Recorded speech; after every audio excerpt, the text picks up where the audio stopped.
Graças a Deus. Bom dia a todos. Estamos iniciando mais uma aula bíblica, Escola Bíblica Dominical. Vamos fazer a leitura, irmãos. Vamos colocar de pé para fazer a leitura.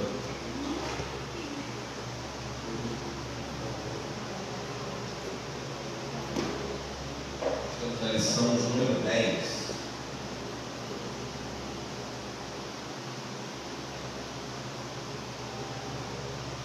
Glória a Deus. Lição número 10.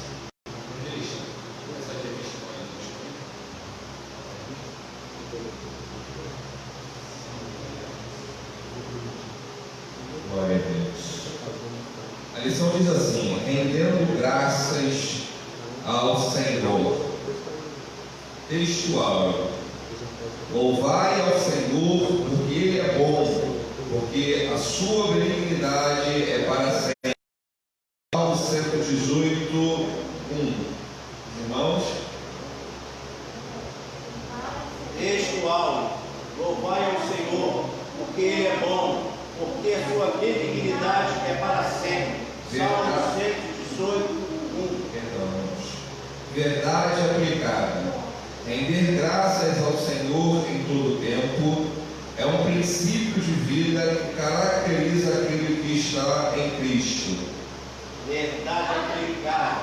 Render graças ao Senhor em todo o tempo é um princípio que caracteriza aquele que está em Cristo. Olha, irmãos, os textos de referência estão lá em Salmo 118, alguns versículos. Eu vou ler um para os irmãos. Vamos fazer uma leitura responsiva. Diz assim: louvai ao Senhor, porque Ele é bom, porque a sua benignidade é para sempre. Diga agora, Israel, que a sua benignidade é para sempre. Invoquei o Senhor na angústia. O Senhor me ouviu e me pôs em um lugar árduo.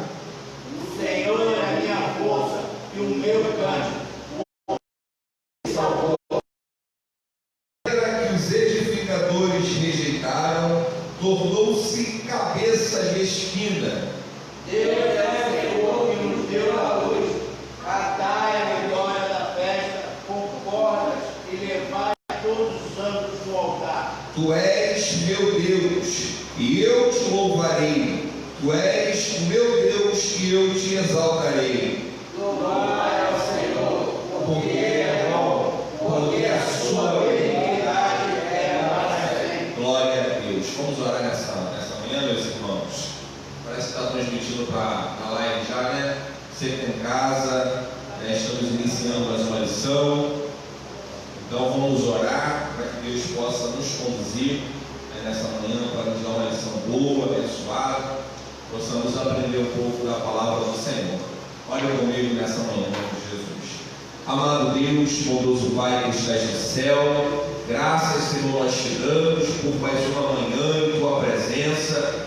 Eu quero, Pai, nesse dia, neste domingo, eu quero te louvar e te bendizer, ó Pai, pelas nossas vidas, pelo ar, Senhor, que nós respiramos. Ó Deus, estamos nessa manhã iniciando mais uma escola bíblica dominical. Meus servos, Senhor, que já estão presentes, eu quero pedir, ó Deus, eu quero também te apresentar aqueles que estão em casa, estão acompanhando, Senhor, pela internet, pela live, pelos nossos canais. Ó Deus, que a Tua mão possa nos abençoar nesse dia. Ó Deus, aplica, Senhor, esta palavra boa, perfeita, em nossos corações. Nos dá uma manhã abençoada em Tua presença. Fala conosco, queremos ouvir, Senhor, a Tua voz. Senhor, te agradecemos por tudo, em nome de Jesus. Amém. Graças a Deus. Você não pode se assentar. Deixa eu só ajeitar aqui. Eu sabia que ia transmitir para cá. Glória a Deus.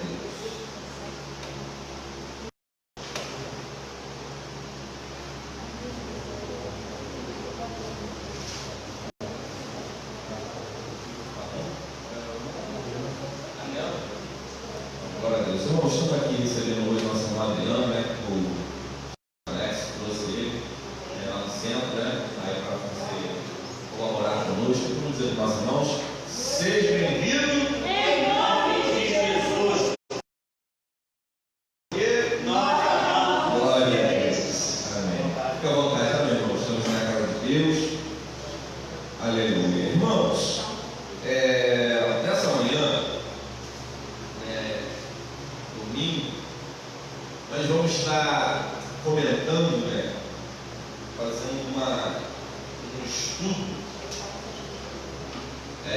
sobre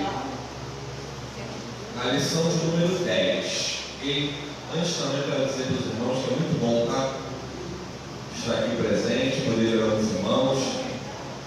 Nosso irmão Jair está sempre presente aí, Deus abençoe. Então, irmãos, nós vamos estudar hoje a lição de número 10. E a lição ela tem por tema rendendo graças ao Senhor. Tem inserido lá no Salmo 118. Então, deixa eu fazer uma introdução dos irmãos e comentar sobre esses salmos. Lembrando que esse trimestre, né, eu quero então louvar a Deus que já estamos terminando, né? Estamos na lição número 10 e em breve nós já estaremos iniciando o novo trimestre. E eu posso falar, né, de forma particular que eu muito aprendi, né, com o livro dos Salmos. E o Salmo 118, né, nós vamos estudar aqui mais à frente, mas antes, deixa eu dizer para os irmãos que ele é um salmo, né, um autor anônimo, né? Nós não sabemos, nós não conseguimos precisar, né, o seu autor. Pelo fato da gente não conseguir precisar o autor, a gente também não consegue precisar a data, né, o local aonde ele foi escrito, ok? Mas isso não tira, né, a veracidade da palavra do Senhor, não.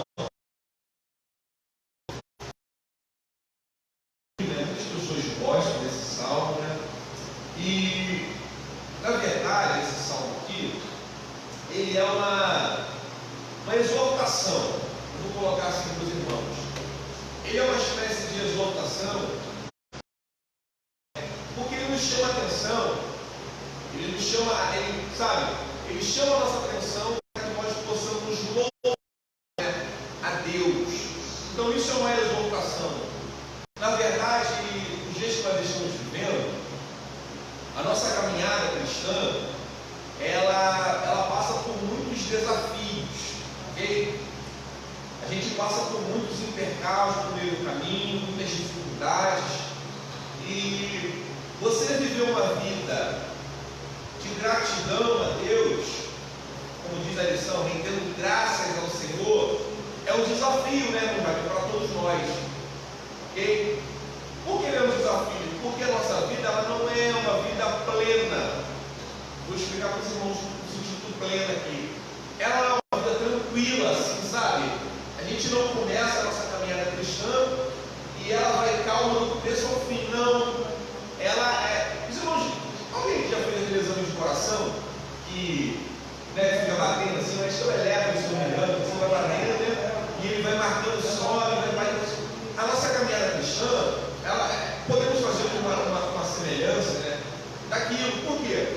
A gente vai, daqui a pouco a gente pega o embalo, né, cristão, e a gente sobe para os níveis espirituais, né? A gente sobe, a nossa fé está vivificada, nós estamos muitas vezes com a nossa fé, sabe, com a moral lá em cima, e daqui a pouco a situação e a nossa fé, o que? Ela esmorece. Então a gente cai agora e começa a se arrastar um pouquinho, aí daqui a pouco a gente recebe um jarro do Espírito Santo de graça, uma injeção de ânimo, a gente sobe de novo. E assim é a nossa caminhada. Então é um desafio, tendo essa vida de dificuldades, de bonança, é um desafio para todos nós, o quê? A gente levar uma vida de gratidão, né? Porque quando nós louvamos a Deus, né, quando tudo vai bem, é legal, é bom, né? É maravilhoso. Mas aí quando nós louvamos a Deus, quando as coisas começam a desmoronar, aí que a gente vê que é um desafio, é uma dificuldade, né? Porque a gente olha para situações, a gente olha e fala, poxa, mas Deus deixou isso aqui acontecer, e aí, sabe,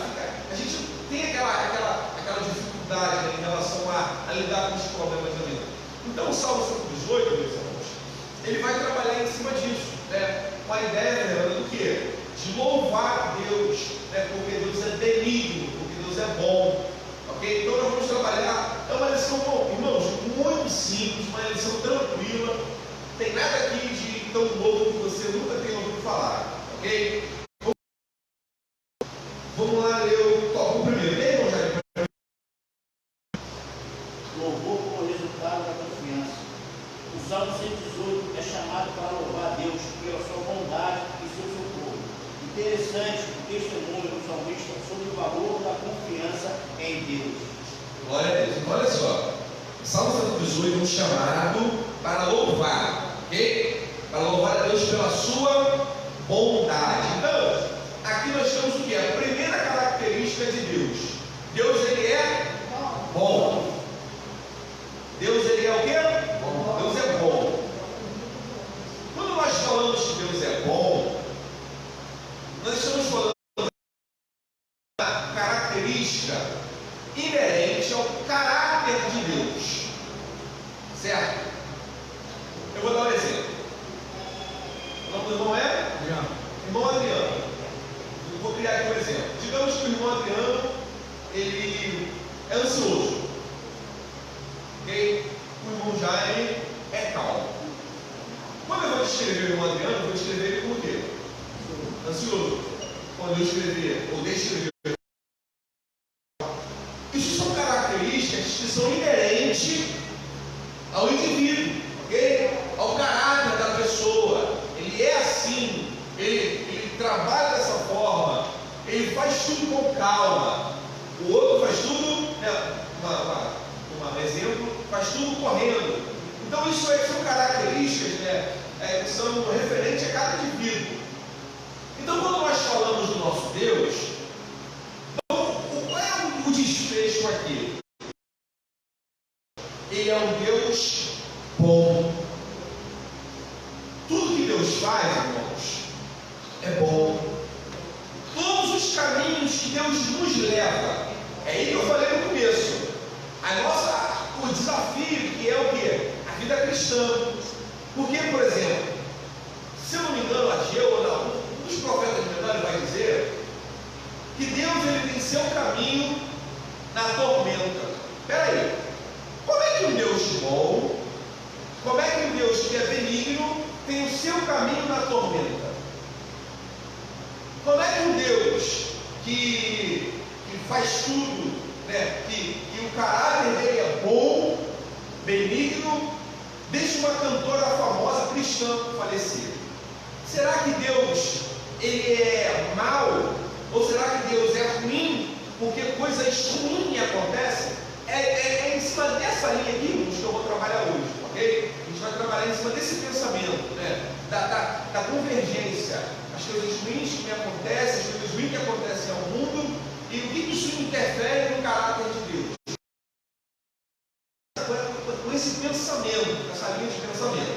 Aí o irmão já entendeu o seguinte, ó, que o Salmo 118 é um chamado para a gente louvar a Deus. Então, veja bem, o Salmo 118 não é assim, ó, louvai, está se referindo a um grupo de pessoas, a uma pessoa. Louvai a Deus, porque Ele é bom, porque a sua benignidade ela dura para todo sempre. Então vamos escorrer isso aqui. Vamos lá. Um ponto 1, leia, Rogério, por favor. A parte integrante do salmo, o alelo significa louvor. Um grupo de salmos são identificados como salmos de Elal. Salmo 113, 118. Os judeus identificam o salmo 136 como grande Elal. Os Elal eram recitados nos cultos da sinagoga e nas três grandes festas da peregrinação: Páscoa, Pentecostes e Cabanas, tendas, além da festa de dedicação do templo. Constitui aos atributos de Deus e a sua obra salvadora. A Bíblia informa que Jesus, por ocasião da última Santa Ceia, juntamente com os discípulos, cantaram hinos. Segundo a maioria dos comentaristas, trata-se de um elai, por meio da qual expresso gratidão ao Senhor naquele momento.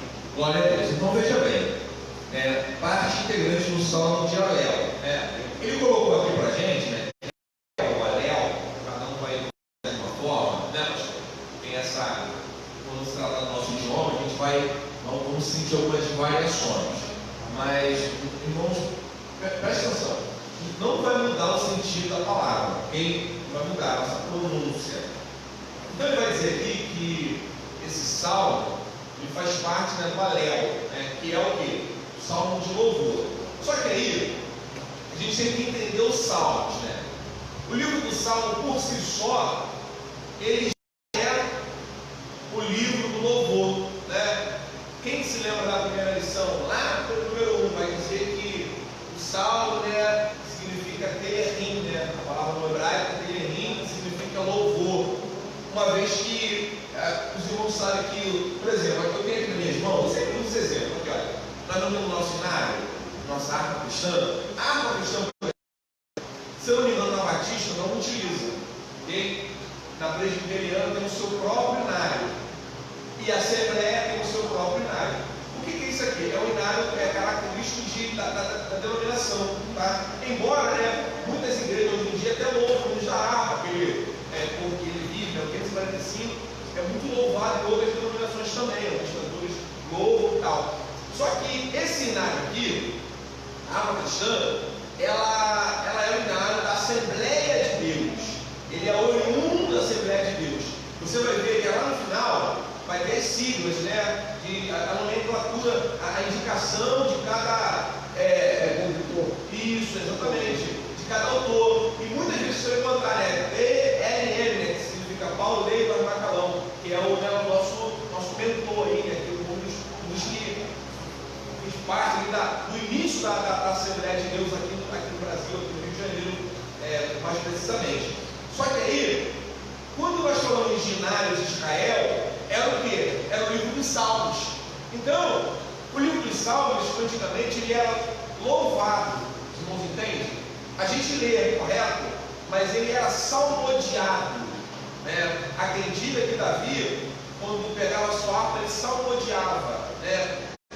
Pessoas também que dizem, né? Alguns estudiosos,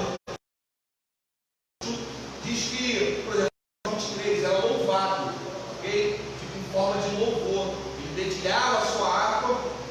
Então, o livro dos Salmos ele já era louvor. Só que aí, dentro desse louvor, que é o livro dos Salmos, que é uma coletânea, né, de livros, né, que louvam a Deus, que demonstram o homem, falam sobre o Senhor, nós vamos encontrar o quê? Os Salmos de Elel, que era o quê? Salmos de louvor a Deus. É como se fosse, não é só um louvor. Por exemplo, existem louvores, né, que nos fazem lembrar de certas coisas, né? Mas tem louvores que nos fazem adorar literalmente a Deus. Quem é que louvor? Te exaltamos, ó Cordeiro Santo de Deus, declaramos das tuas. Por exemplo, é um exemplo de um hino que você louva a Deus. Você sabe, você eleva o teu pensamento a Deus de forma de adoração. Ok? Então, o Salmo 118, ele fazia parte disso, né? Aí ele vai dizer aqui que o Salmo 113 ou 118, né? Os judeus, né, identificam o Salmo 136 como o grande anel, o grande louvor. Aí, ele vai falar, por exemplo, nessa sinagoga.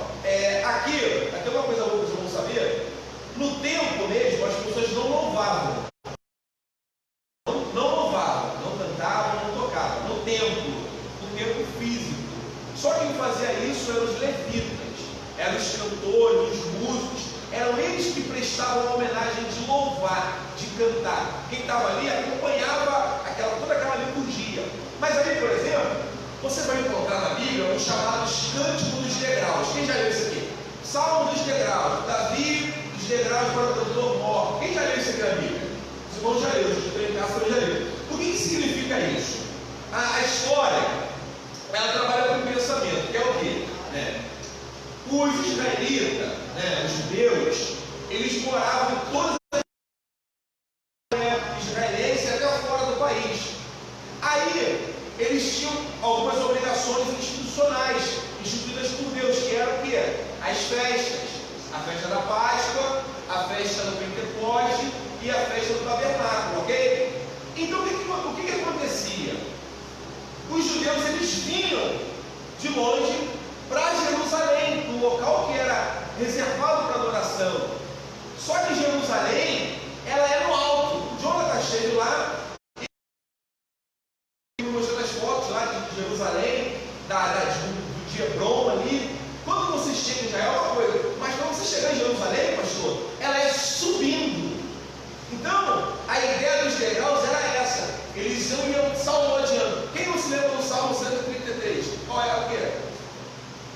E o Salmo 122 também. Por exemplo, alegrei-me quando me disseram, vamos à casa do Senhor. Então eles iam louvando nessa marcha, nessa caminhada. Entendeu, irmãos? É por isso que você encontra Cântico dos Degraus. Porque eles subiam para Jerusalém louvando a Deus, rendendo graças ao Senhor. Ok? Aí, ele vai dizer o seguinte: o louvor é o nosso próprio Cristo. Olha só, irmãos. Jesus está perto de morrer, perto de passar, de ser entregue nas mãos dos pecadores. Só que aí, ele vai celebrar a Páscoa. Ele vai chamar os discípulos e vai celebrar a última Páscoa despedida. E o texto vai dizer que antes dele falecer, antes dele se entregar, eles vão cantar um cântico. A última parte aí, ó. Cadê? Aqui, ó. A Bíblia informa que Jesus, por ocasião da última Santa Ceia, juntamente com os discípulos, cantaram um hino. Leia para mim, por favor, alguém? Em Marcos 14, 26. Vamos lá, vamos manusear a Bíblia. Sim, a Bíblia. Marcos 14, 26.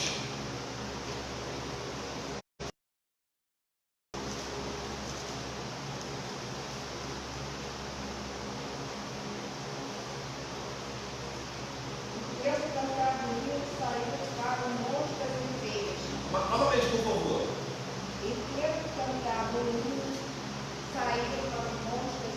Ok? Então, olha como é que são as coisas. O exemplo de gratidão parte de Jesus. Mas espera aí. O que eu falei no começo aqui, meu Fernando? Eu disse que a vida de adoração a Deus, a vida cristã, ela vai encontrar desafios, como eu falei aqui.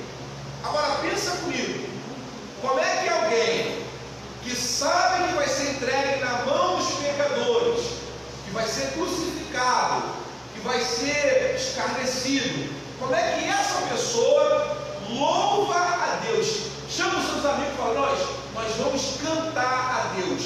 Não é um desafio, irmãos? Isso não é uma demonstração de coragem? Então, é aí que a gente vai entrar no ponto da lição, que é o quê? Eu só devo adorar a Deus quando tudo vai bem, Diabo Alex? E aí? Jesus estava próximo da morte. E mesmo assim, ele, coração aflito, porque se encontrava na condição humana. Ele sente as dores, mas ele chama os discípulos e fala, vamos cantar a Deus. Porque o pensamento de Cristo é o seguinte, olha, eu vou ser entregue nas mãos dos pecadores. Vai me acontecer algumas coisas ruins, mas eu sei que Deus merece toda a adoração. Eu posso não estar bem, mas eu sei, o íntimo do meu espírito merece graças, merece o meu louvor, ele é digno da minha adoração, ele é digno da minha devoção, do meu respeito. Isso está muito interligado. A gente louva muitas vezes a Deus e muitas vezes da boca para fora. A gente não entende, pastor, o que está acontecendo aqui no culto. É por isso que eu não critico, irmãos, quem fica quietinho no culto. Eu não critico quem chora no culto, porque cada um de nós, irmãos, tem uma que pode ser diferente do irmão Jaime, do pastor, cada um tem um jeito, certo? E eu devo respeitar esse jeito do meu irmão. Tem gente que é mais contigo, tem gente que levanta a mão, que sabe que glorifica a Deus, que se derrama, se deixar, se joga no chão, rola aqui, irmãos, cada um tem o seu cada um sabe de onde foi o buraco que Deus tirou, então cada um dá a Deus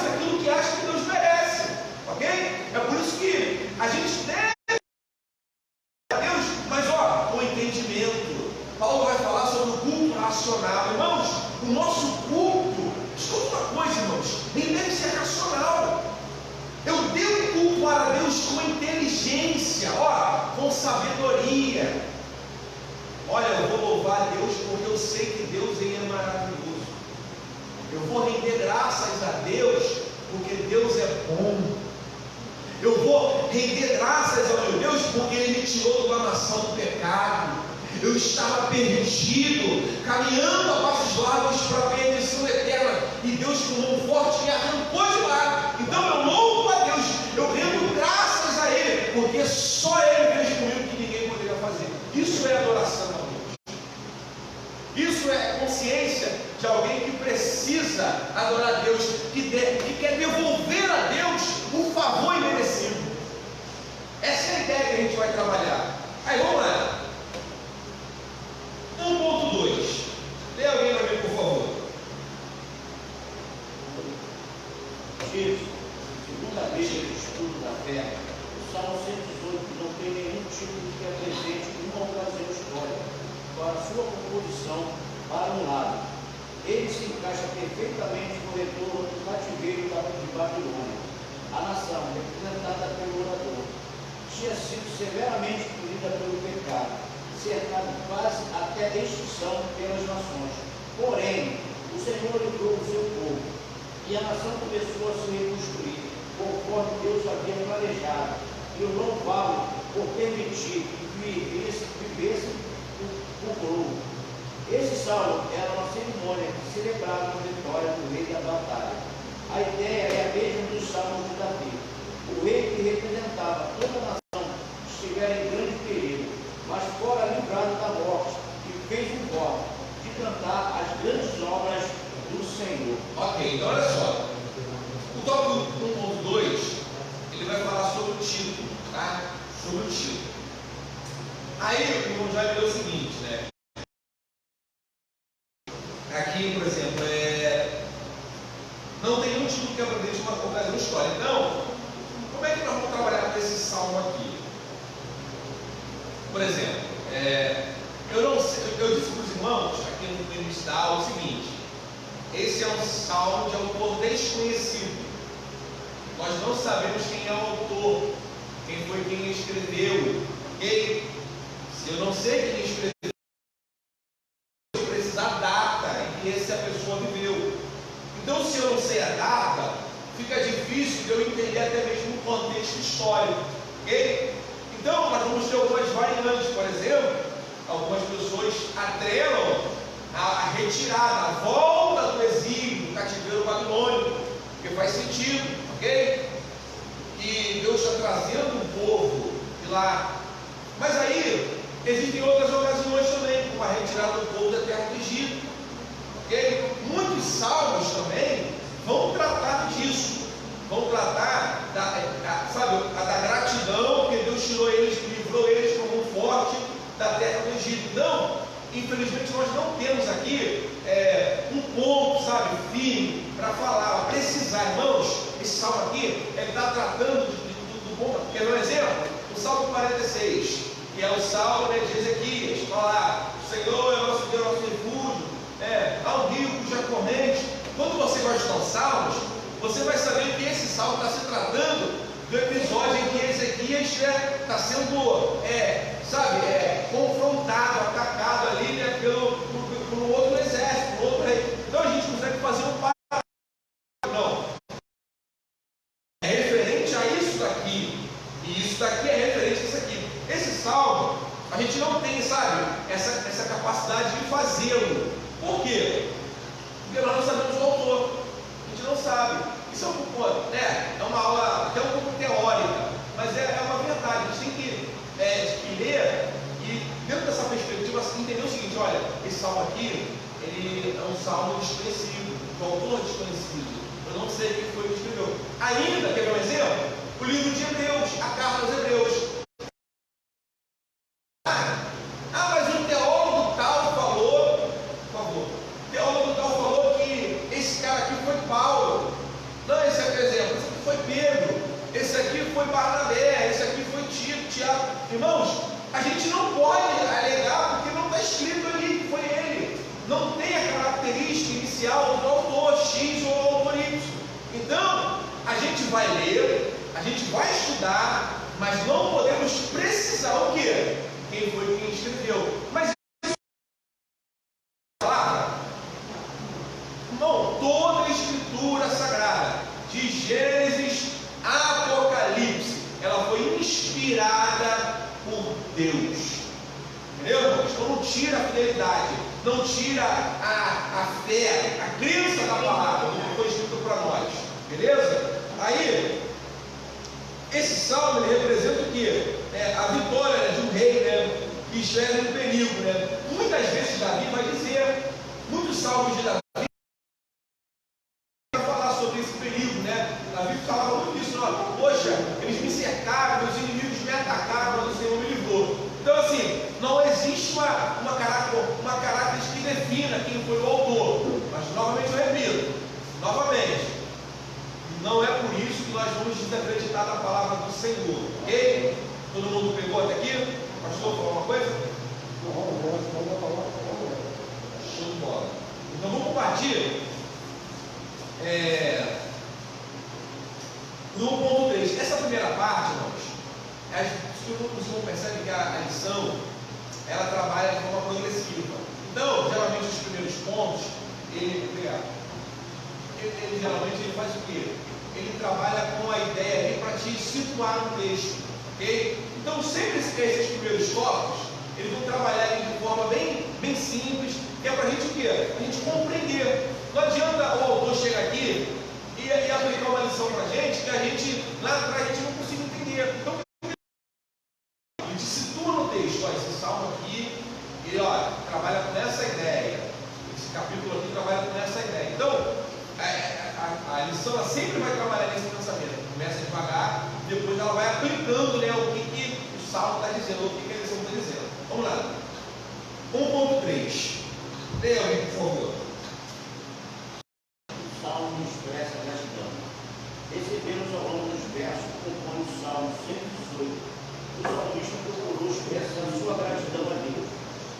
Retendo a eles graça e recorrência da sua bondade, louvando a benignidade, resultando dos livramentos e a salvação alcançada por meio de bendizendo o fato que Deus é aquele que fortalece ao agradecer e louvar ao Senhor. O salmista expressa seu amor a Deus de forma pura, sem fingimento e desinteressado.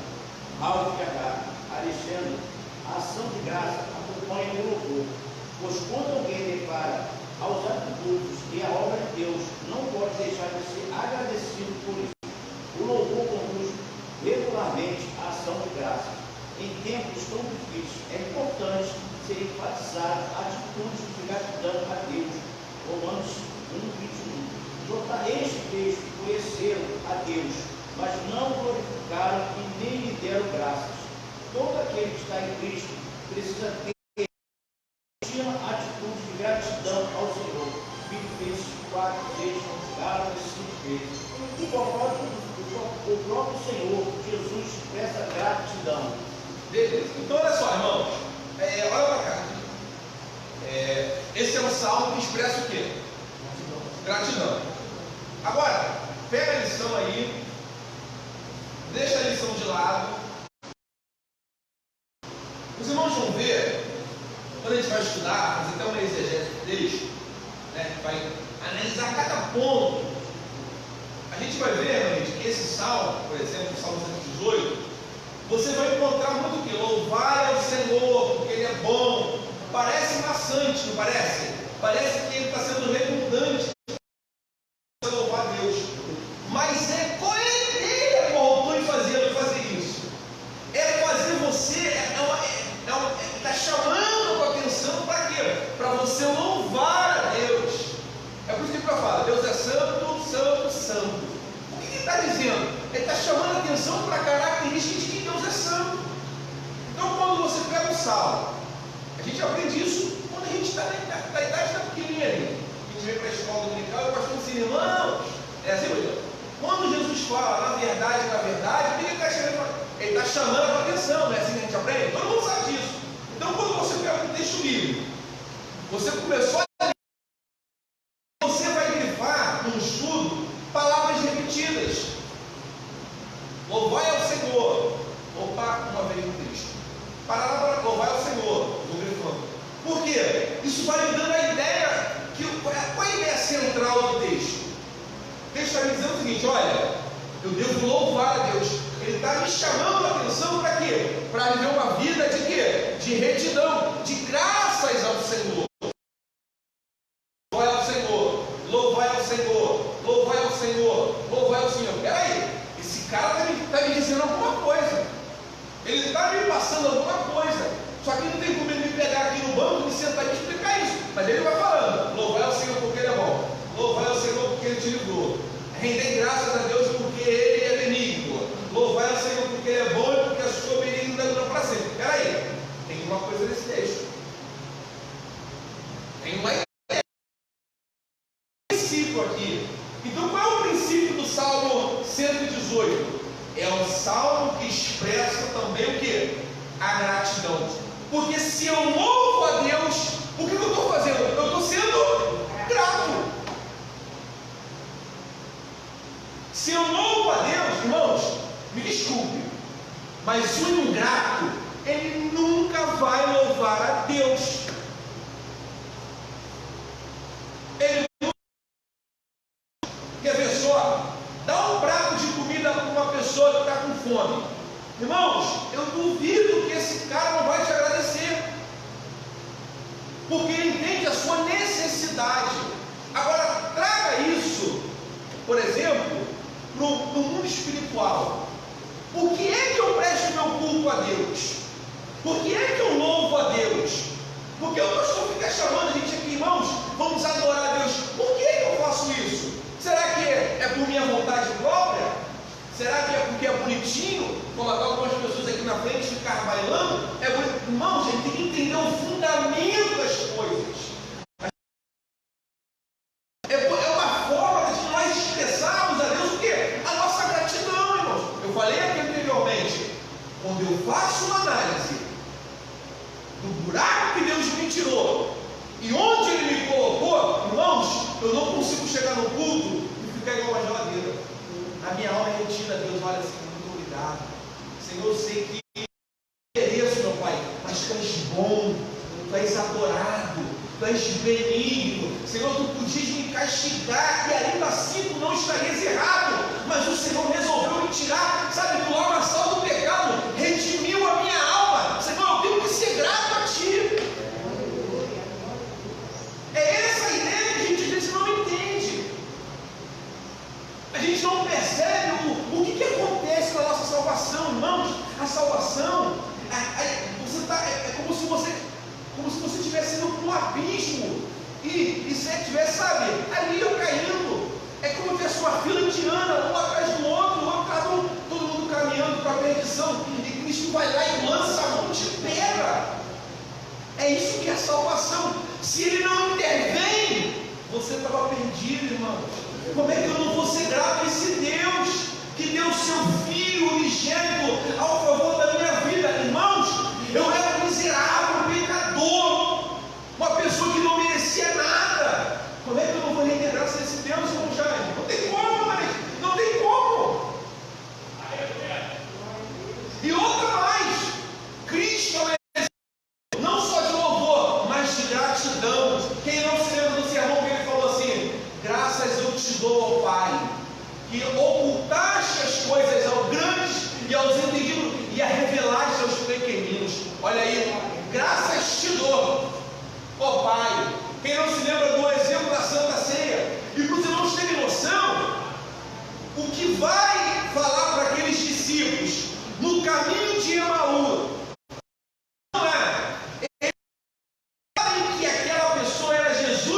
porque Ele deu graças e partiu o pão. Então era uma característica inerente a Cristo, a Jesus, agradecer. Irmãos, lembra de Paulo na carta aos Coríntios? Porque eu recebi do Senhor que também vos ensinei, que o Senhor Jesus, na noite que foi traído, tomou o pão e o quê? E tendo dado graça, partiu e disse: esse é meu corpo. Até na hora da morte, Ele pega o pão, dá graça e oferece aos seus irmãos. Então, olha aí, Jesus, o que é Deus? Ele mesmo assim fala: não, eu tenho que dar graças ao Pai. Ah, Senhor, Tu és bom. Eu não sou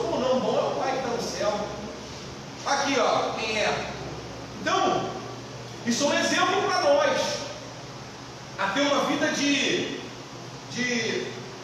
gratidão. Então, qual é a ideia que nós vamos trabalhar aqui? Eu quero que os irmãos pensem, irmãos. A ideia aqui é fazer os irmãos pensarem, sabe? Não é engolir tudo como se tudo fosse correto, posso errar. É analisar o que o pregador está pregando, o que o irmão está ensinando, é analisar. Aí eu pergunto aos irmãos, né? Estamos num grupo aqui agora razoável, né? Vai melhorar se Deus quiser. A gente acompanhou essa semana agora a morte, né, a gente acompanhou agora a morte de uma cantora, sim ou não? Sim. Não cantava? Não era uma serva do Senhor? Deus não poderia ter poupado? Deus não poderia, irmãos? Sim. Está aqui, obrigado. Deus não poupou, correto? Deus permitiu, tá? Sim ou não? Sim. Deus não está comigo aqui, né? Por que ele fez isso? Ele se tornou ruim? E se eu morrer agora, pegar meu carro aqui e sair para colocar tiroteio, eu morrer, Deus foi ruim comigo? É essa a proposta do Evangelho. Não é nós seguirmos a ideia de uma pessoa que está falando, não. É eu pensar. É eu pensar. Pode alguma coisa ruim até me acontecer, mas isso não muda o caráter de Deus. Eu dei há 3 lições atrás, ou duas lições, o Salmo 73. Asaf está em crise. Asaf está com uma crise de fé. Ele está olhando e falou: poxa, irmãos, o Salmo, para os irmãos compreenderem melhor, ele faz parte, por exemplo, da galeria do quê? Dos livros poéticos, né? Ele é escrito em forma de poesia. O que é a poesia? Verbalizar, escrever, colocar para fora o meu sentimento dentro do meu coração, né? É assim lá na escola, quando tu é obrigado na literatura a pegar um livro e fazer uma análise, você vê que o autor fala daquilo que ele está sentindo, é inerente aos seus sentimentos. Daí você vai ver até a morte. Você vai encontrar isso no livro dos Salmos. Ó Senhor, escuta-me, Salmos penitenciários. Aí você vai encontrar o Salmo, por exemplo, 137, vai dizer: Senhor, pega os filhos de Edom e pega a filha da Babilônia e bate com os filhos dele contra a parede. Parece que é um sentimento de colocar para fora o que ele está sentindo. Não é assim a ideia dos Salmos? Aí a gente vai pensar o seguinte: o salmista Asaf, ele vai dizer o seguinte, olha, Salmo 73, ele já começa dizendo assim, olha, verdadeiramente bom para Israel. Olha que claro, e ele é bom para os limpos de coração. Agora ele vai falar dele. Primeiro ele falou de Deus, agora ele fala assim: quanto a mim, pouco me faltou. Eu tive inveja dos ímpios. Eu errei. Eu olhei para eles e eu pensei que eles tinham uma vida melhor que a minha. Eu errei, eu fui invejoso, eu fui lixoso, eu fiquei numa crise de fé. Mas tem um porém: Deus é bom para Israel. Olha a consciência do autor. Pode algo ruim acontecer, mas não muda o fato de Deus ser bom. Pode, irmãos, olha o que eu estou falando. Eu posso morrer, mas isso não vai tirar de Deus a sua bondade. Olha o que Ele já fez na minha vida. Olha o que Ele já fez na tua vida. E ainda, se Ele não fizesse nada do que eu quero, se Ele não me dá o carro que eu preciso, ou se Ele não me dá a casa que eu dos meus sonhos, ainda assim Deus é bom. É inerente ao seu caráter, irmãos. É inerente a Ele. Irmãos, quando Deus olha, irmãos, olha isso aqui. Quando Deus olha para a humanidade, o que Deus vê, ou o que Deus via, era a humanidade afundada em pecado. Era a humanidade afundada em pecado. Ele olha para a humanidade e fala assim: cara, irmãos, os irmãos entenderam? Deus é um Deus justo, não é? Então eu vou explicar para vocês uma crucificação. Olha só, Deus olhou para a humanidade. Aí a irmã Dulceia e a irmã Beth está com a camisa vermelha. Digamos que a cor vermelha significa o pecado, só para a gente esclarecer aqui. Quando Deus olha para a humanidade, o que Deus vê é o símbolo vermelho. É pecado em toda a humanidade. Por quê? Porque desde Adão todos pecaram. Todo homem já nasce condenado.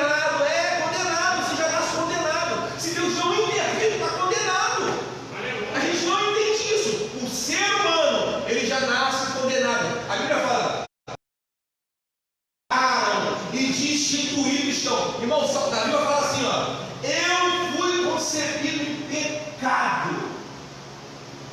Ele está falando do pecado original. A minha mãe, ela me concebeu debaixo do fruto do pecado. Por quê? Eu sou descendente de Adão. E se eu vim de lá, o sangue que corria nas veias de Adão, agora corre na minha veia. E é um sangue pecaminoso. Deus olha para a humanidade. A justiça dele manda, condena. É isso mesmo.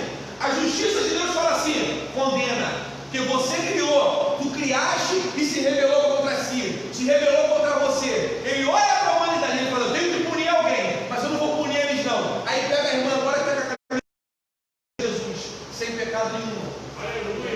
Sem pecado nenhum, fala assim: olha, eu vou ter que punir o pecado. Irmãos, dando uma coisa, eu vou perdoar, mas o pecado tem que ser punido.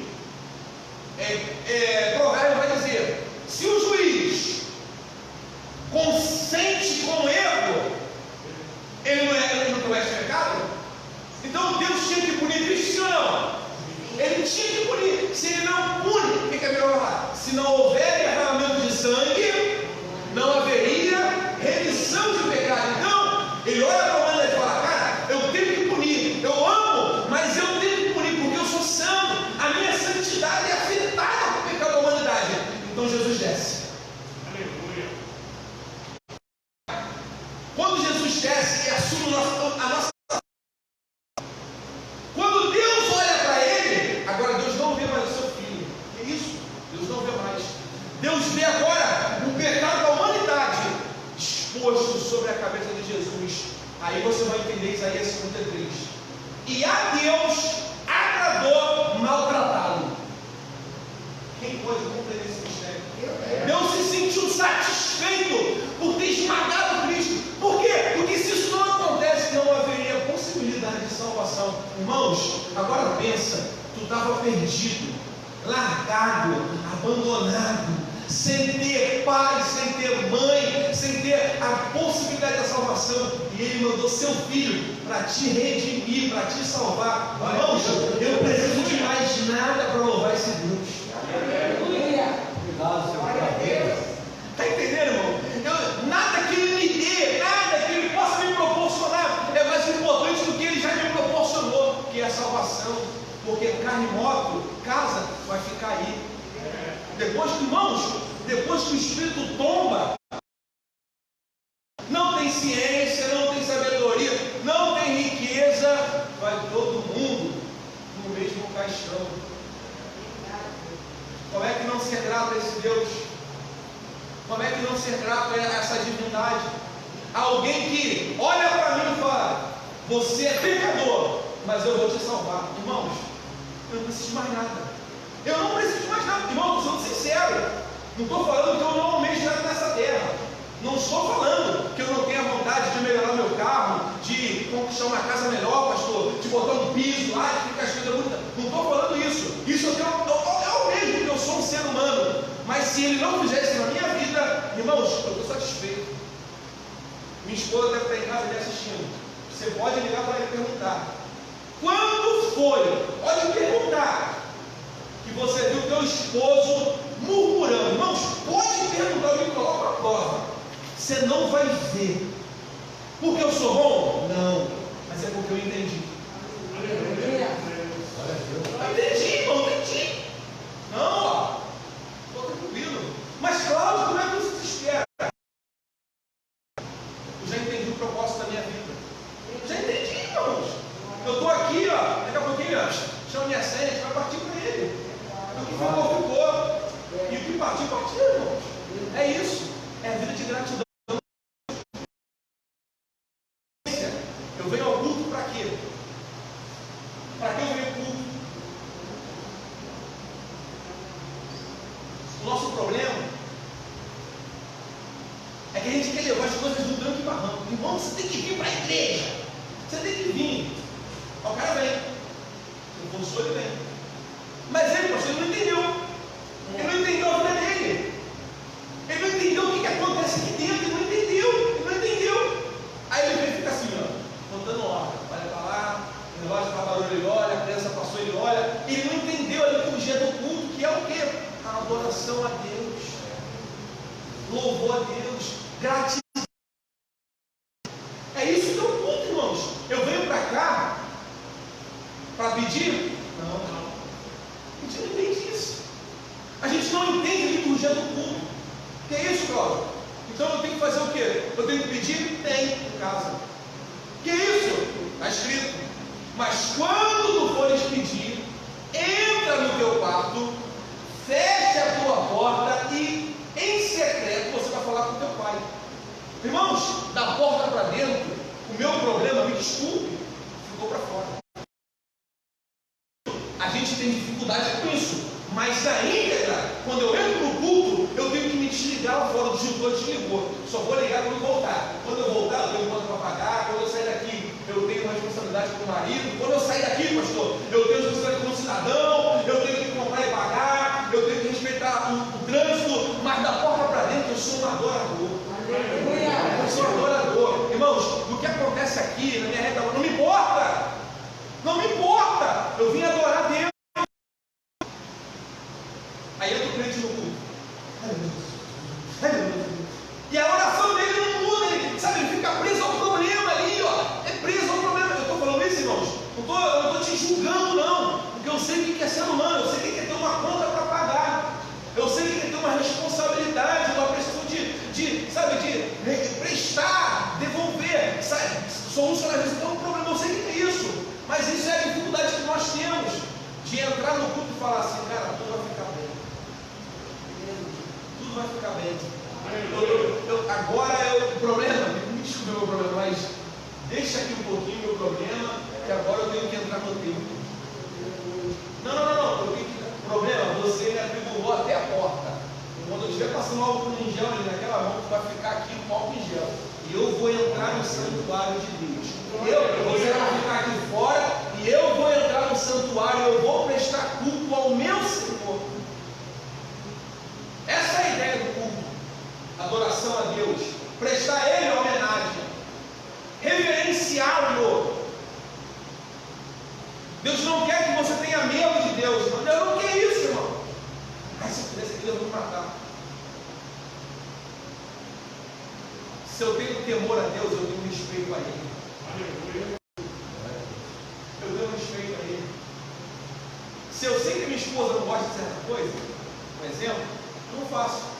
Em respeito a quem? A ela. E ela não faz em respeito a você. Vamos colocar isso agora no mundo espiritual.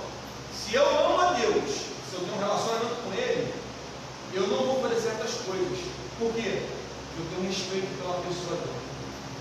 É isso. Vamos seguir. O caráter de Deus. 2.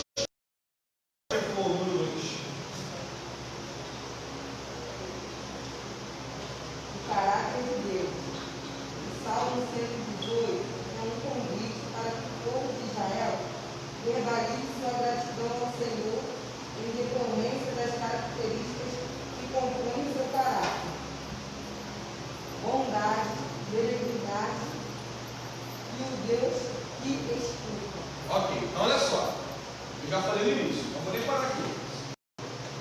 Salmo 118, ele é o quê?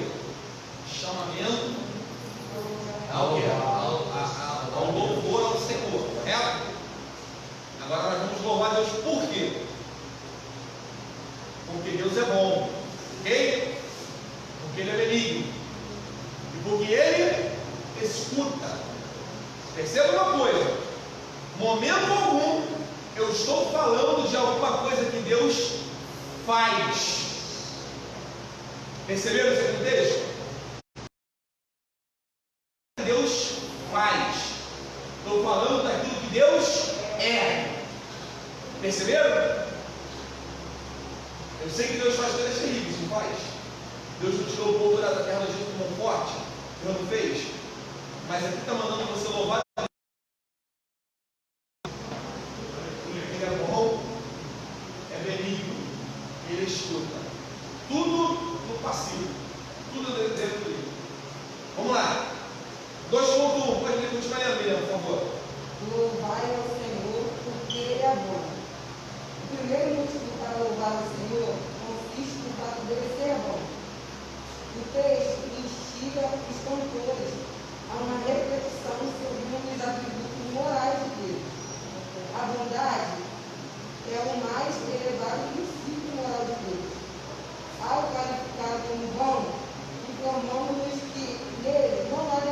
volto, parou. Fala que Deus é bom, estou falando que dele não há defeito, correto? Sim ou não, irmãos? Sim. Aí eu perguntei no início. Então, se algo ruim me acontece, significa que Deus é bom? Deus é ruim? Ainda, irmãos, que o que aconteça comigo eu não mereça. Tá? Ainda. Estivemos num evento, né? Lá na quadra da Cajueiro. Fizemos um trabalho lá de Felipe, você não lembra? Foi o Natal Solidário, foi isso. Estava lá ajudando, apoiando os irmãos e tal, foi lido, mas eu não gosto de estar lá trabalhando, ajudando lá o irmão na obra. Aí, o diácono Marlone estava conversando com o senhor. Aí eu cheguei perto para dar um suporte, para ajudar, para você precisar de alguma coisa e tal, porque eu vi que o irmão estava alterado, estava chateado e explodindo assim, sabe? Aí eu falei, primeiro eu vou ficar aqui, eu vou ouvir o que está acontecendo, né? Se for o caso a gente ora, ou se for o caso a gente vai deixar, porque eu não posso tentar ajudar uma pessoa e daqui a pouco também ele se aguentar, não tem como. Então, pastor, te ajuda quem quer ser ajudado, né? Aí, já que eu estava orando, estava orando, conversando com ele, eu perguntei, para me internar a situação para ele, irmão, mas por que o teu irmão está aqui? Por que o senhor está aqui? Aconteceu alguma coisa? E ele começou a descrever a vida dele para mim. Eu sou um pai exemplar, eu sou um trabalhador, eu sou honesto, eu compro, eu pago.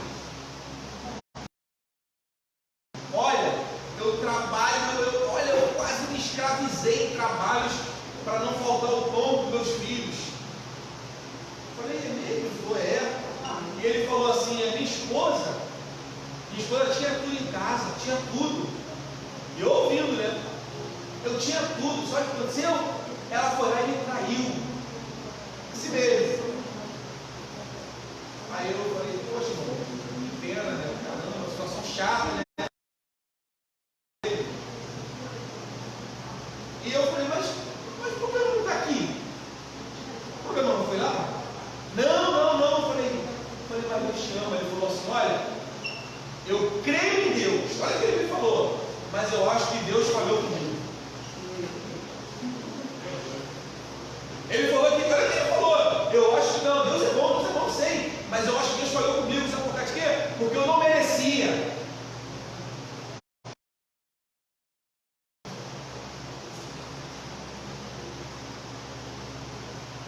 No meu íntimo, no meu intelecto, não é sendo grosseiro, tá? Não é. Mas o que eu tinha que falar para ele é o seguinte: o que você merecia, na verdade, era a condenação eterna. O que você merece, o que eu mereço é isso. O que o ser humano merece, ninguém pode falar para Deus que é justo. Ninguém. É essa a dificuldade. Eu olhei para ele e falei, meu irmão, mas Deus te ama, Ele quer te salvar, mas na mente dele, a justiça dele prevalecia diante da justiça de Deus. Eu sou justo e eu não mereço isso, então, porque isso que aconteceu, Deus é mal. Eu falei, peraí, vamos com calma, peraí. Você está falando que Deus é má? Ou que Deus é ruim porque a tua esposa decidiu tomar esse rumo aqui, essa atitude? Irmãos, uma coisa não tem nada a ver com a outra. Está entendendo? Uma coisa não tem nada a ver com a outra. Aí ela leu aqui agora. Cadê? Aqui, ó. O texto instiga o caráter aos atributos morais de Deus. Deus é um ser moral. Deus é um ser moral. Deus não é injusto com ninguém, não. Deus não é, irmãos, coloca o meu pai, irmão. Deus não é injusto com ninguém. Deus não julga com peso aqui e com peso aqui. Quem faz isso é o homem. Eu que faço isso. Se eu gostar, eu julgo de uma forma boa. Se eu não gostar, eu faço desdém. Eu faço isso, porque eu sou humano. Você pode fazer isso. Se eu gostar, eu posso ajudar. Se eu não gostar, eu viro as costas. Eu faço isso. O ser humano faz isso. Deus não. Salmo vai dizer: Deus é um juiz justo. Deus é um juiz justo. A lei, por exemplo, ela determina o quê?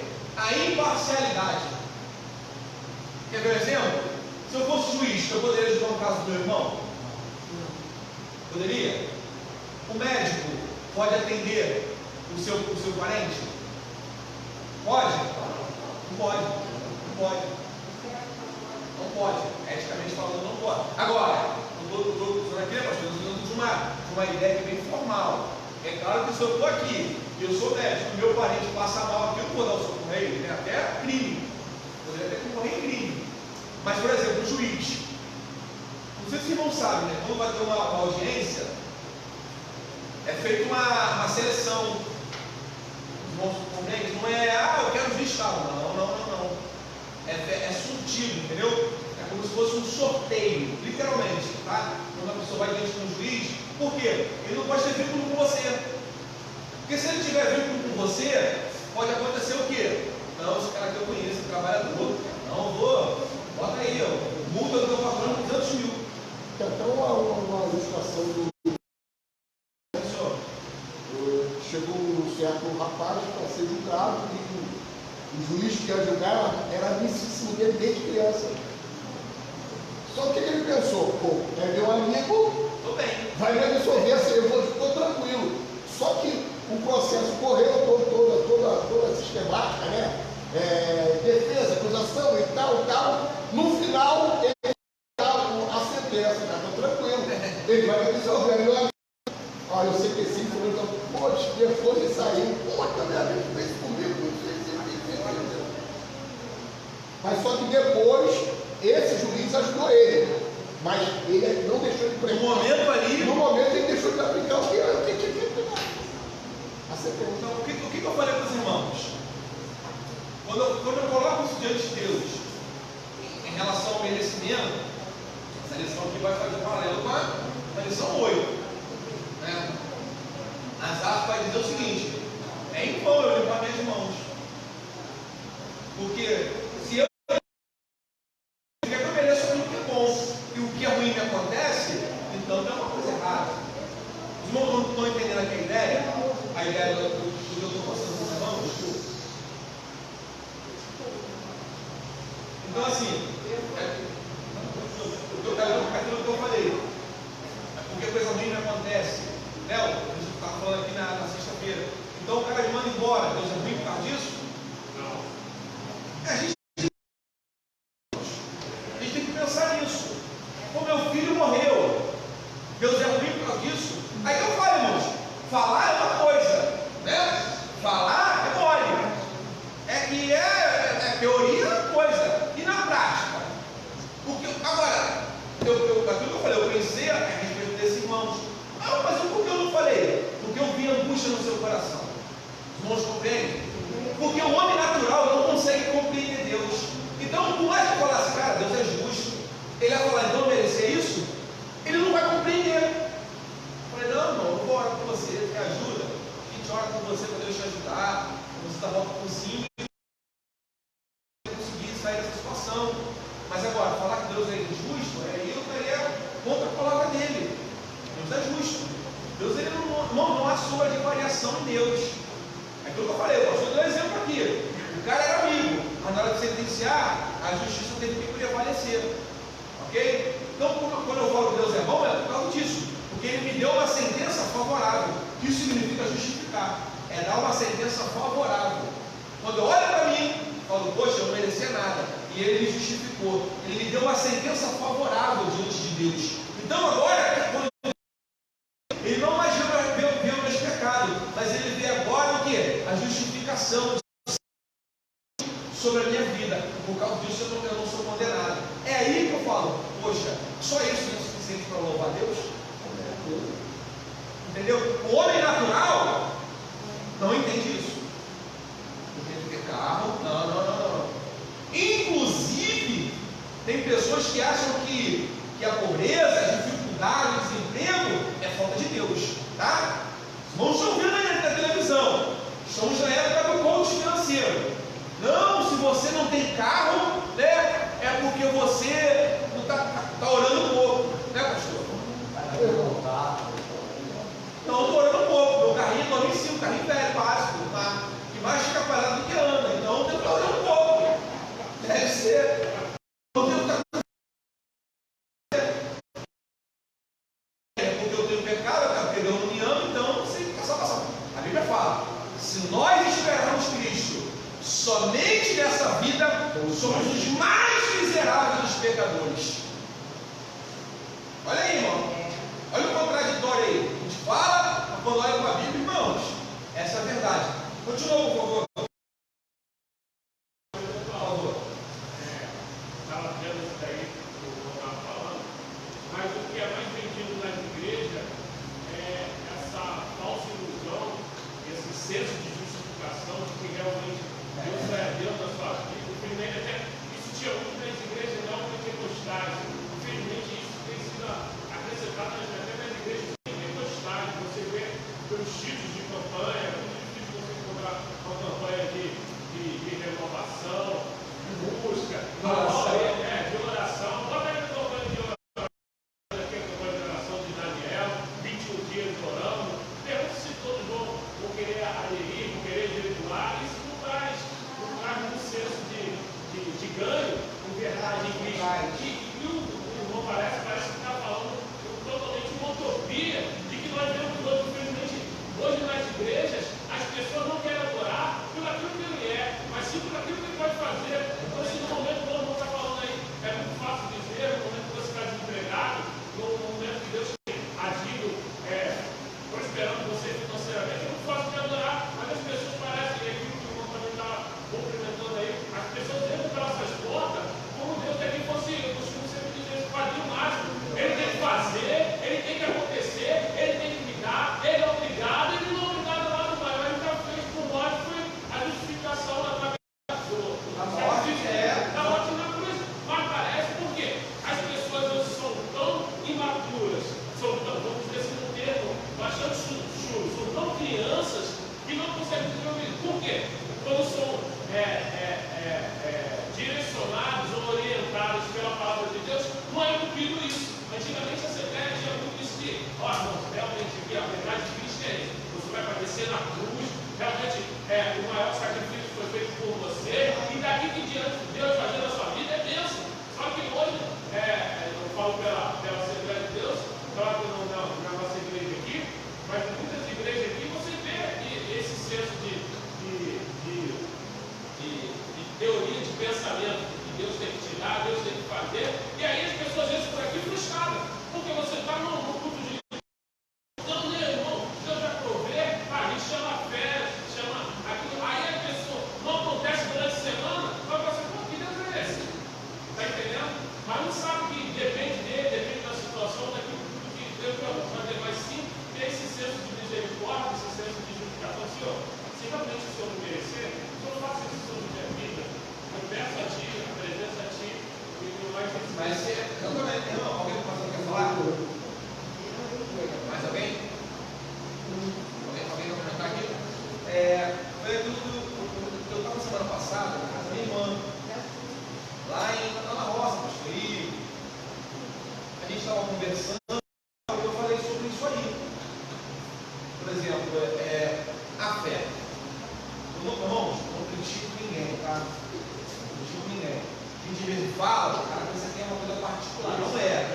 A gente muitas vezes dá pancada, que eu digo aqui, né? No que acontece. E ela, às vezes, né, pastor, ela vai afetar o individual. Não é porque o cara é ruim, né? O professor é ruim. Por exemplo, a fé, o que a Bíblia fala? O que é fé? Ela é firme e fundamento daquilo que não se vê.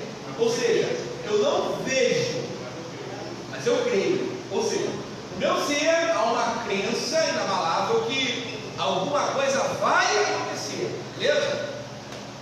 Só que aí, parece que os anos estão passando, isso está ficando ultrapassado, pastor. Os irmãos, quem está mais aqui? Irmãos, eu não sou tão velho assim, tá? Eu tenho 27 agora. Mas eu vim de uma assembleia, de uma igreja, pastor, que era muito, sabe, batia muito em cima disso.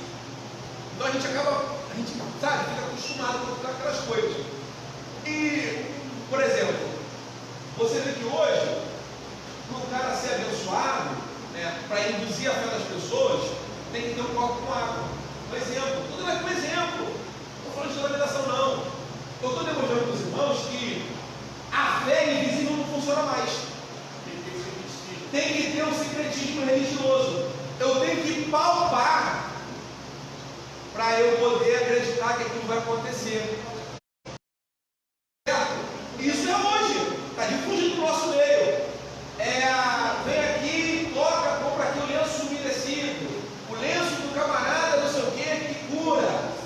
Vem aqui comprar aqui a água que você não vai passar no nível do coronavírus. Então, sendo, sabe, isso está crescendo. Óbvio, você vai ver que, irmãos, é verdade, tá? Isso está cada vez mais, acontecendo cada vez mais no nosso meio. Só um instantinho. E aí, isso vai todo contra o que a Bíblia nos ensina. Comecei com o meu cunhado, eu falei, Leonardo, eu falei, o exemplo de fé que eu entendo na Bíblia, depois de Abraão, um dos mais fortes na lição do Novo Testamento é o centurião. Jesus chega e ele fala, a minha filha, o meu servo, né, tá doente, está moribundo, vai morrer. Jesus fala, vamos embora, estou indo lá contigo, igual for na casa de Jairo, eu vou na tua. Cara, ele dá um pulo e fala, Senhor, o senhor não precisa ir lá. Eu também sou de autoridade, eu mando para esse ir e ele vai. Eu mando para o seu lado, venha, Senhor, eu sou centurião, tem 100 homens ao meu comando. Basta uma palavra e o meu criado vai sarar. Irmãos, olha a fé desse homem. Tu não precisa pousar no meu teto. Lança uma palavra daqui, Senhor, e a tua palavra ela vai lá. Está entendendo? Então isso são coisas que vão contra a nossa fé. Os irmãos o que eu estou querendo dizer aqui, que o Evangelho, a gente tem que, irmãos, a gente tem que lutar, irmãos, para preservar o nosso Evangelho, o Evangelho de Cristo, a nossa bandeira, ok? Logo o senhor falou agora, tem que acreditar, tem que ver. Logo o pastor e o Tiago, em São Tiago, viu na televisão ele vendendo um pezinho de feijão por R$1.000. Se tu comprar esse pezinho de feijão por R$1.000, vai levar para tua casa, lá não vai aparecer a coronavírus. O Covid-19, né? São exemplos desses e outros mais. Mas tem que pagar R$1.000, olha só. E se tu pagar uns R$1.000, chegar lá e tu pegar, né? Então Deus mentiu. Aí tu não tem fé? A gente coloca, pastor, às vezes tem como dizer assim, a gente coloca Deus em xeque. Nossa. E aí, às vezes, as pessoas são frustradas, muitas pessoas vão para o mundo e chegam num lugar desse lado da Não acontece. Não acontece. Aí vai falar o quê? Não acontece. Meu antigo pastor presidente falava. Ele falava assim, olha, irmão, ele tinha diabetes, pastor. Né? Ele falou, já botei a mão, já orei, Deus curou muita gente. Mas e se ele não quiser me curar? Vai entender, irmão? Aí quando tu coloca Deus em xeque, o cara vem, né? Culpa dos empresários, o cara vem para ser empresário. Aí chega lá, a empresa do cara quebra, a culpa é de Deus, irmão. Não, que Deus não me abençoou. Vocês não estão entendendo? A gente coloca muitas vezes Deus, e aí o Deus que é bom, agora vira ruim. Aí eu me revolto com Deus. Por quê? Porque não fez na minha vida. Não fez o que eu começa uma série de problemáticas. Continua lendo, por favor. Ele não age com perversidade. Nele não há luz. Nele há luz e não treva. 1 João 1,5. Não há maldade em filho. Tudo que provém de Deus é bom. Tudo que provém de quem? De Deus é bom. Tudo que provém de Deus é bom. Então se eu ficar doente é o quê? É bom. Se eu perder o emprego é o quê? É bom. Se eu em casa ficar ruim, Deus é o quê? É bom. Viu? A realidade da Bíblia, olha o que está dizendo aí. Continua, por favor. Se vem dele, claro. O cara não vai pintar aí fora e depois falar que Deus que fez, né, irmão?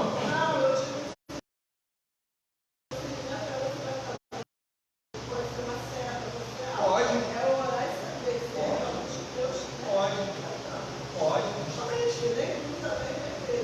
Não, claro. Aí ela botou, né? Vem de Deus, né? É bom. Nós estamos qual está trabalhando aí? Nós estamos discernimento.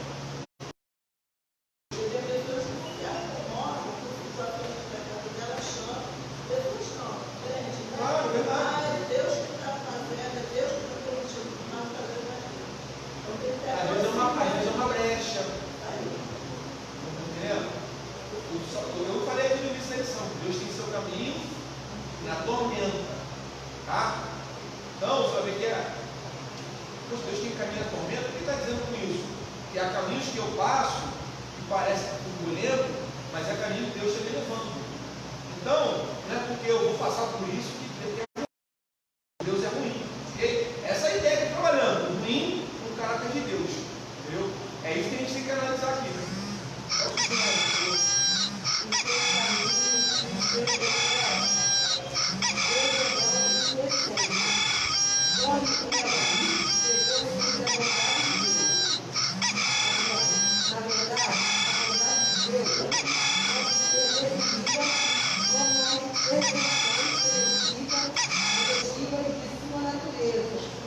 E a benevolência de seus atos.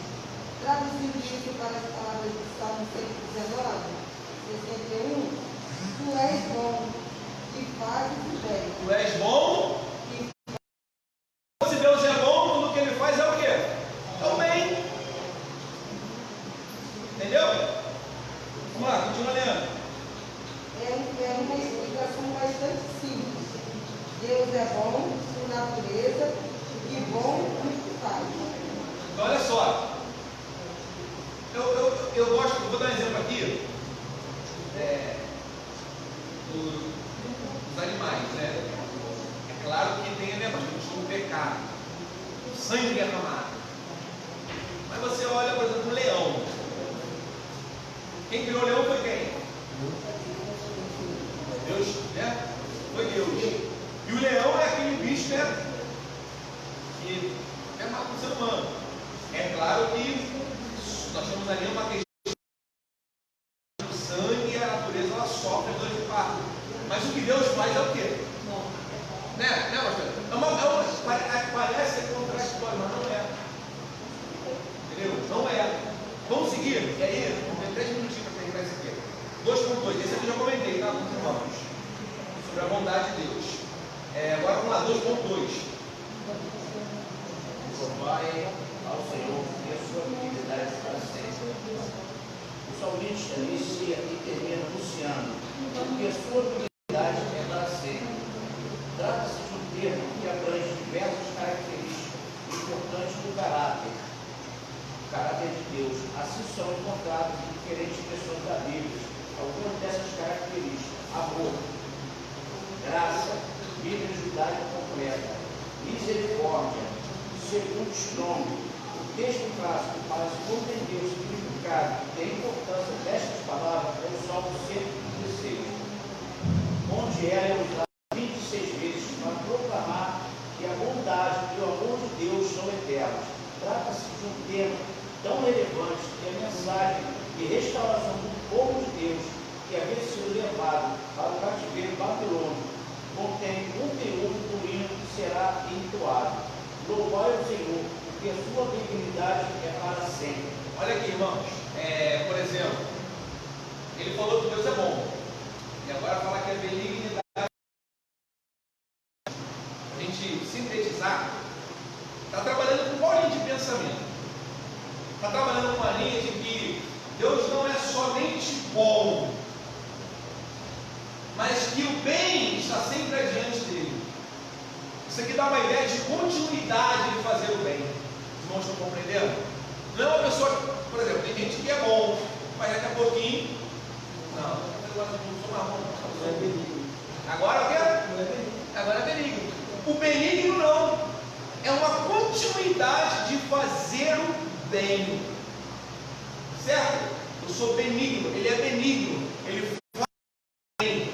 Você vê na história de Israel, por exemplo, você vê que Deus sentenciou lá no jardim um homem, sentenciou, mas Deus matou o homem. Demonstração de quê? Benignidade, sim ou não?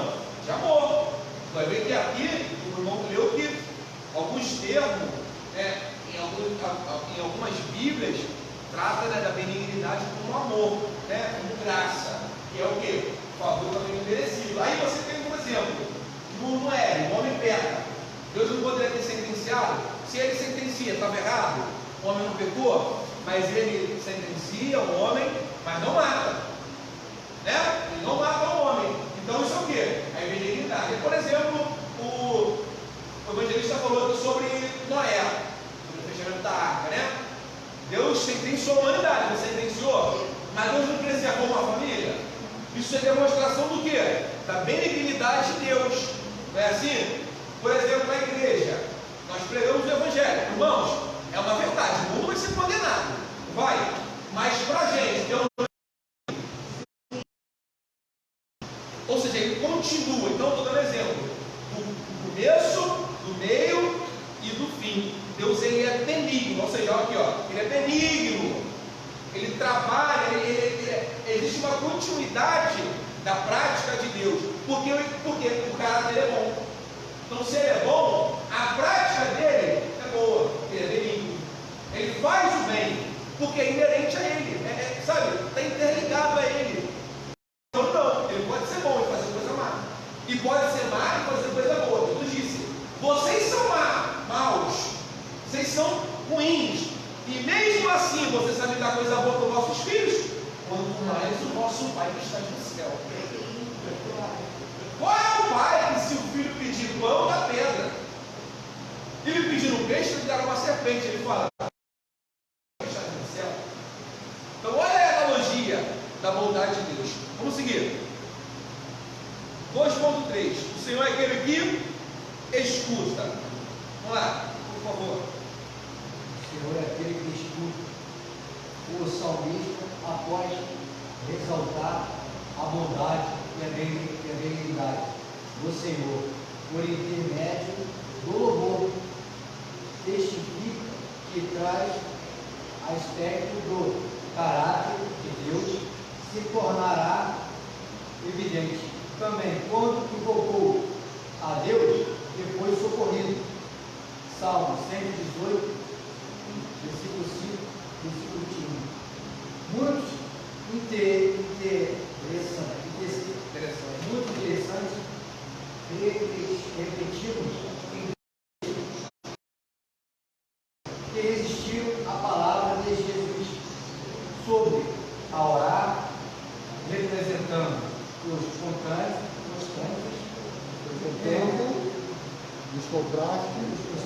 entre o caráter do homem e Deus. Mateus, capítulo 7, versículo 7, versículo 11. Lucas, capítulo 18, versículo 6, versículo 8. Podemos clamar com confiança e perseverança. Nosso Pai não é mau e nem é injusto. Então, olha só.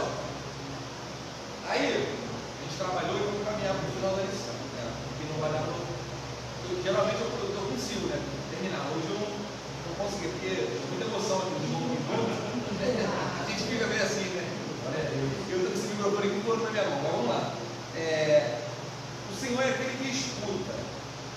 Olha só o que o irmão leu aqui. O salmista, após ressaltar a bondade e a benignidade do Senhor pelo intermédio do louvor, testifica que tais aspectos do caráter de Deus se tornam também evidentes quando invocou a Deus. Olha só, ele está falando aqui que quando ele invocou a Deus, ele conhecia uma característica do caráter de Deus. E qual é essa característica? É o Deus que ouve, aquele que escuta. Ele botou aquele escuta, né? E você vai ver que a gente, na nossa caminhada cristã, estamos numa campanha que fala sobre isso, né, pastor? Sobre a oração de Daniel, né, que ele se propõe a orar, né? E você vai ver que quando o anjo vem, e se apresenta para Daniel, né, aquele homem lá, vestido com uma roupa de linho. Ele falou: Daniel, homem muito desejado, né? Falar para ele que desde o primeiro dia que Daniel se propôs a aplicar o seu coração, a orar e a buscar a Deus, ele fala: desde o primeiro dia são ouvidas as tuas orações. Então, estou fazendo um paralelo com essa lição, que é o que? A ideia de que Deus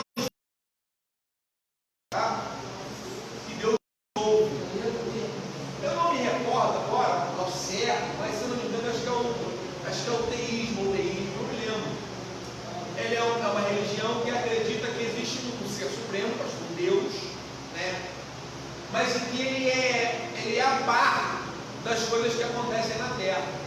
Ele apresenta com a ideia: Deus criou, mas Deus está alheio, além, exatamente, ele está alheio do que acontece na Terra.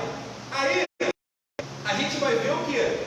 Que isso vai interferir na palavra de Deus. Porque a Bíblia fala que, por exemplo, Salomão,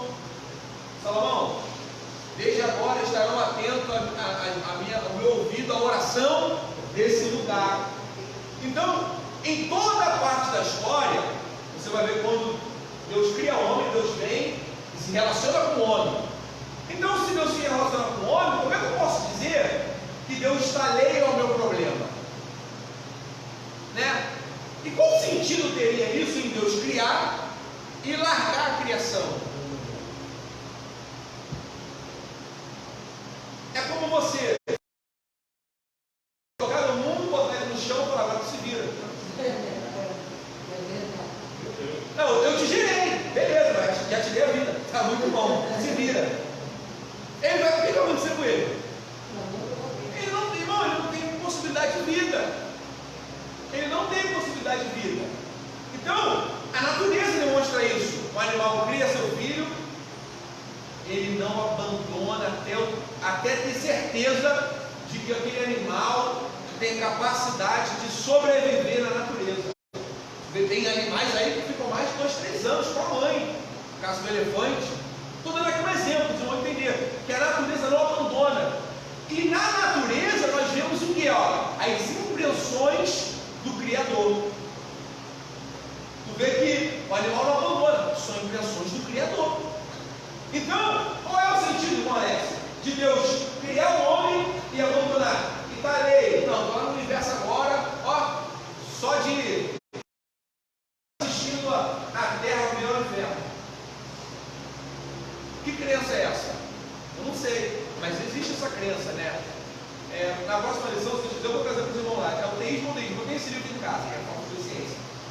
Mas aí, você vê que isso interfere na palavra de Deus, porque em toda história, irmãos, Deus se demonstra um Deus que interage com o ser humano, que age com o ser humano, que conversa, dialoga com o ser humano. Ele vai dizer: este é a mão do Senhor, ela não está o quê? Encolhida, para que possa ajudar. E nem seus ouvidos estão o quê? Agravados, que não possam ouvir. Então, Deus é bom? Sim ou não? Sim. Faz o bem? Sim.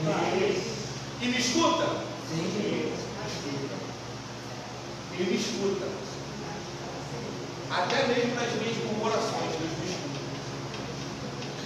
Está murmurando? Cuidado, Deus te escuta. Eu pensei que pai não sei o que. Deus escuta. O salmista vai dizer, no Salmo 139, ele encerra dizendo o seguinte: antes das palavras, antes de eu falar, Senhor, o Senhor já me conhecia. Antes, Senhor, de eu botar para fora, tu, Senhor, já conhece o que eu ia falar. Então, irmãos, Deus é o Deus que nos conhece. Deus é o Deus que nos escuta. Eu não creio, irmãos, eu não poderia acreditar no Deus que está alheio à terra, à humanidade, irmãos, a obra da sua criação, ao ser humano. Eu não poderia acreditar nisso. Que, por exemplo, nós estamos agora atravessando um período de epidemia, de pandemia. Epidemia é a mesma coisa, né?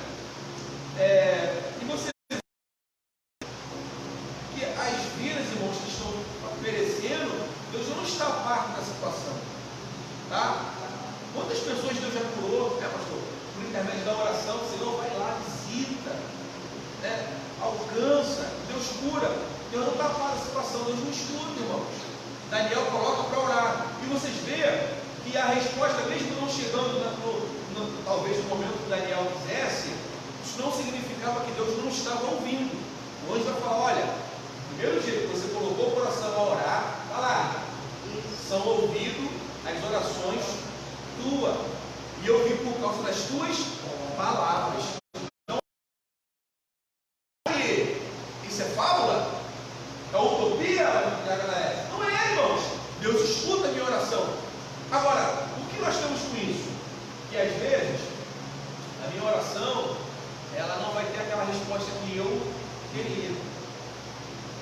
E essa é novamente uma deficiência do ser humano.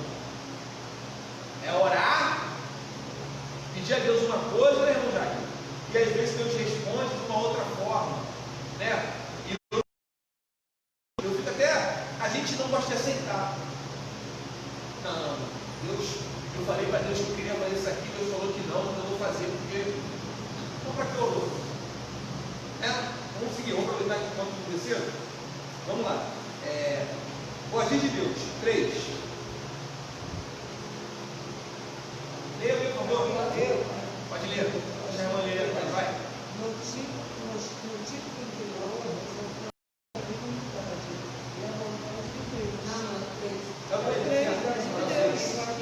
Lê mais alto um pouquinho, por favor. Vai. Tira para ali. Pastor não virou.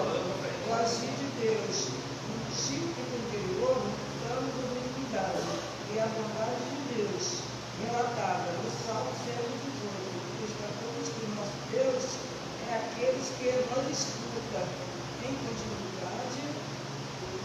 Vemos em outros textos a profundidade de agir de Deus em prol dos seres humanos, e tomamos consequência da dor porque não é maravilhosa, é a ação de Deus. Ok, então, falando sobre o agir de Deus. Irmãos, vocês não estão percebendo. Alguns tópicos aqui eu já falei, tá? Passando direto, eu já comentei, para não ficar redundante, já comentei. Então, aqui, ó. Aquele que concede a luz. Leia alguém, por favor. Aquele que concede a luz. 3.1.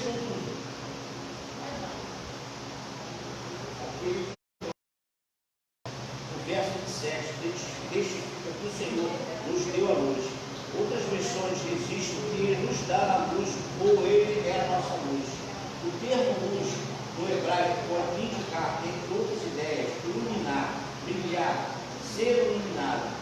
Em 1 Pedro 2,9, encontramos que Deus nos chamou das trevas para a sua maravilhosa luz. As trevas causadas pelo pecado e obscurece a mente da pessoa, Alex, bem todas as áreas da vida, mas a luz de Deus raiou. Sua maravilhosa luz, ou admirável chave, Ele nos deu a luz, fazendo seu rosto brilhar sobre nós, ou sobre nós. Representa a bênção divina, pois aquele que vê o rosto do Senhor é automaticamente abençoado por fiat divino. Ok, irmãos. Então, eu vou encerrar aqui, porque nosso tempo já passou para ser uma semana. Mas ele falou aqui sobre aquele que concede a luz, tá? Para a gente encerrar. Quando nós falamos de luz, sabe, irmãos, é uma visão simples. A Bíblia fala que lâmpada para os meus pés é a tua palavra, luz para os meus caminhos. Irmãos, quando Cristo se apresenta para nós, a nossa escuridão, a escuridão que nos cerca, ela diminui, ela vai para longe de nós, porque Cristo chegou e onde Ele está, a luz do entendimento. Você vai ver que quando você lê a palavra, por exemplo, tem coisas que tu fazia que era errado, que quando você lê, aí você tem a expressão, a luz da Escritura. Quando tu lê aquilo clareia o teu entendimento, é como se tivesse um travessão que foi retirado da tua visão, e aí você agora mais o quê? Com mais clareza. Você consegue compreender as coisas de Deus de uma forma melhor. Então, por exemplo, o que eu falei anteriormente sobre a oração, quando você busca intimidade com Deus, quando você busca uma vida de oração prática, de entendimento, de comunhão com Deus, você tende a murmurar menos, a pecar menos. Por quê? Porque você tem uma visão melhor das coisas que estão à sua volta. Você pode até não estar muito legal, satisfeito, até, sabe, poxa, isso aqui poderia não estar assim, mas não está, e parará. Mas você olha para aquilo e fala, não, eu sei que está tudo no controle de Deus, porque a luz dele alumia o seu caminho. Então, que a gente possa, nessa lição de hoje, aprender a viver uma vida de retidão, de graça, sabe, de agradecimento a Deus, né?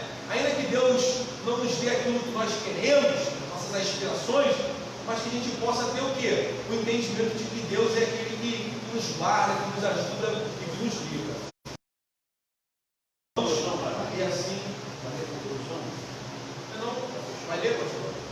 Vou ler aqui a conclusão.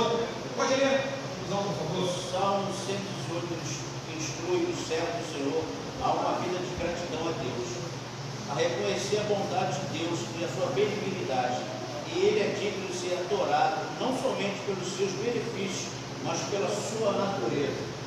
Glória a Deus. Então assim, hoje nós encerramos mais uma lição. Pastor Sidney.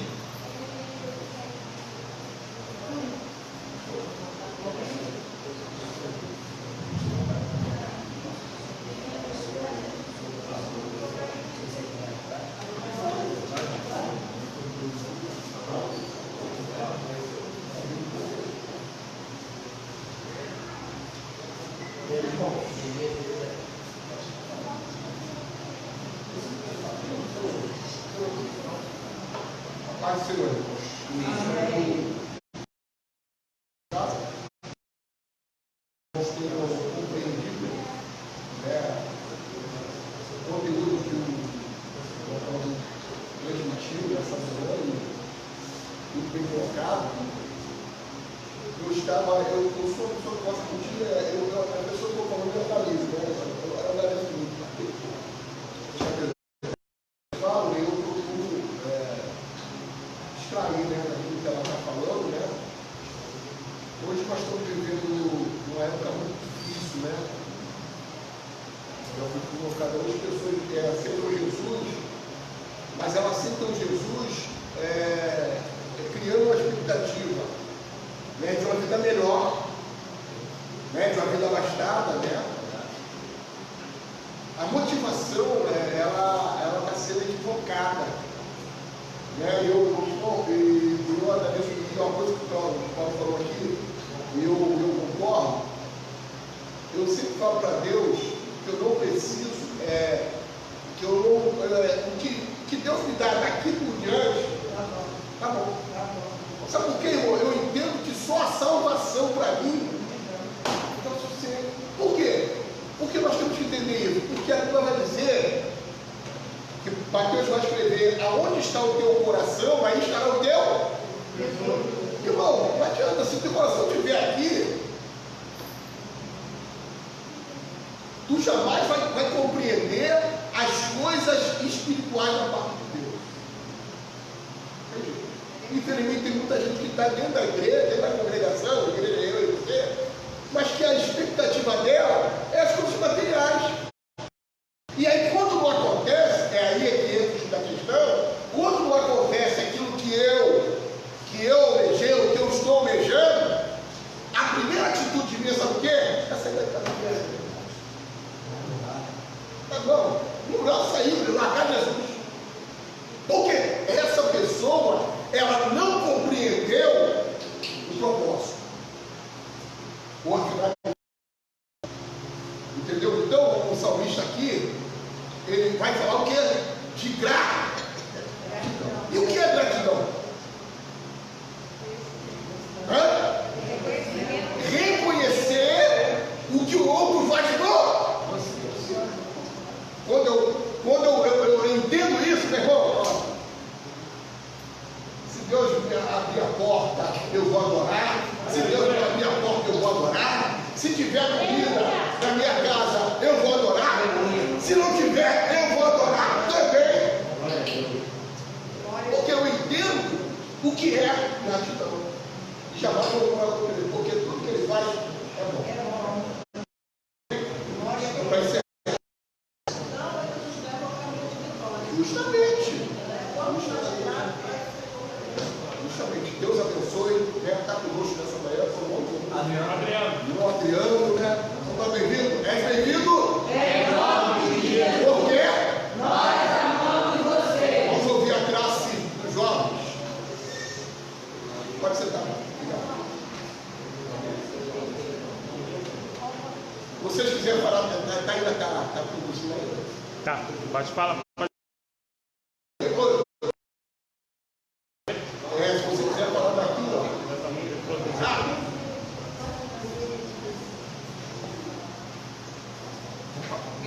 Classe adulta, vamos falar o textual, tá?